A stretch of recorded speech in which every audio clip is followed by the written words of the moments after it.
Welcome to Crojo Corner. My name is Laura, and today I'm going to do a walkthrough through the Teach Yourself Visually Crochet book.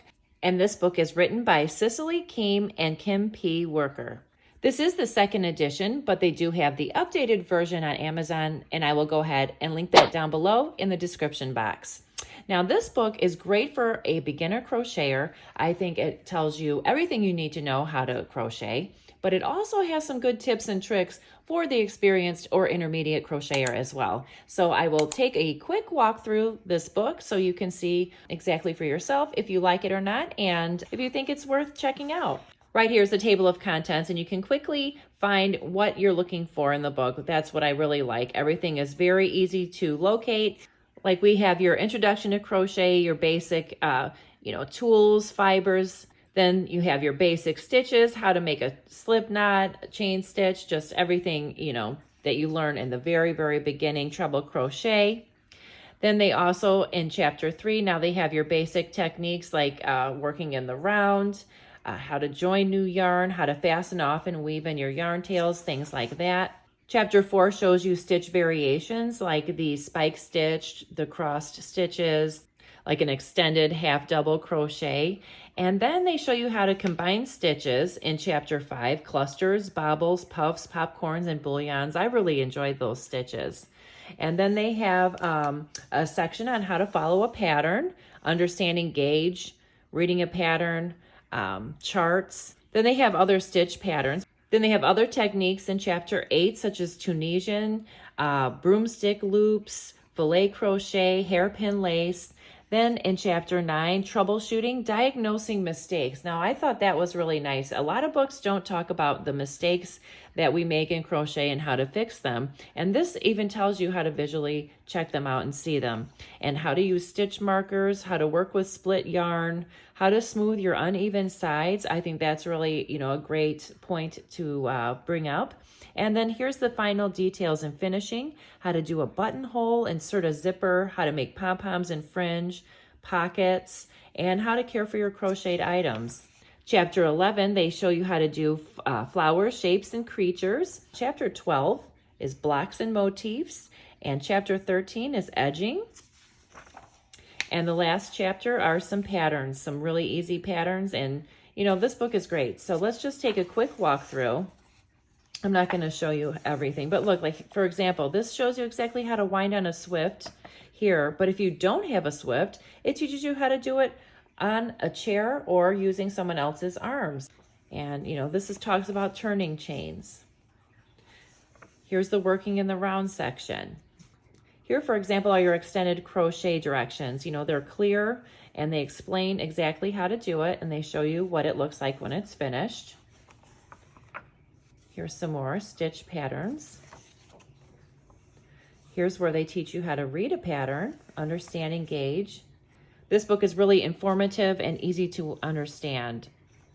Here's some mesh fabric that you can create, and it tells you exactly how to create it. I love the shells. Odd shells pattern. I've never seen that one before. I like that. Popcorn dance pattern.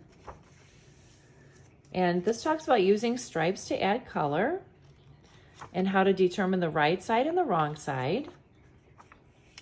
Tunisian crochet. How to bind off in Tunisian. How to crochet with different materials. Cassette tape. That I've never heard of. Handmade rag yarn, twine and rope. That is really neat. Cassette tape. Huh, who would have thought of that? Broomstick loops. How to make a lover's knot trellis. That looks interesting. I don't know if I would have the patience for that. Hairpin lace. And here's the troubleshooting section. How to look for common mistakes. How to fix your mistakes. And if something still seems wrong, they tell you how to fix it. How to properly use your stitch markers. And this talks about making buttonholes. And how to seam your pieces together with sewing. It's really easy. I don't find sewing pieces together hard at all. How to make fringe. And then here's the flowers, shapes and creatures. Little roses. This is nice because it shows you how to increase and decrease to make triangles. And this is how we could use shapes to make little creatures. Tubes to make dolls. I mean, it pretty much covers everything you need to know. How to make a square in the round. And a diagonal square, that's like a corner to corner kind of technique. Granny shapes. Log cabin, that's interesting. Look at that, that's beautiful. That's really pretty. And this talks about joining motifs. And here is some edging. Arched edging, shell edging, fancy edgings. And here at the end, we have some patterns. Here are some hats, and then it talks about crocheting the hat in the round.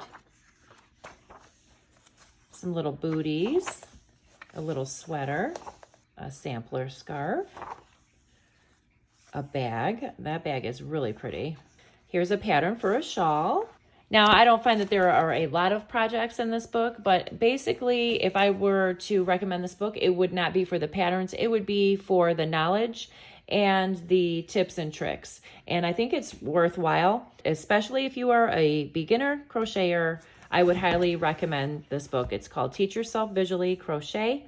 And like I said before, I will go ahead and link that down below in the description box. If you like this video, please give it a thumbs up, hit the subscribe button, and don't forget to hit the notification bell so you'll know whenever I upload a new video. I hope everyone has a great day. Thank you so much for watching. I'll talk to you soon.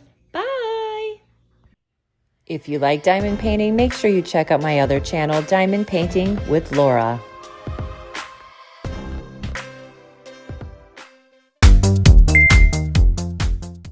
Check it out, I have a new Patreon tier for only $2 a month. Go to patreon.com/Crojo Corner. If you have trouble sleeping, check out my new channel, Soul Candy Cafe, rain sounds and meditation music to help you sleep.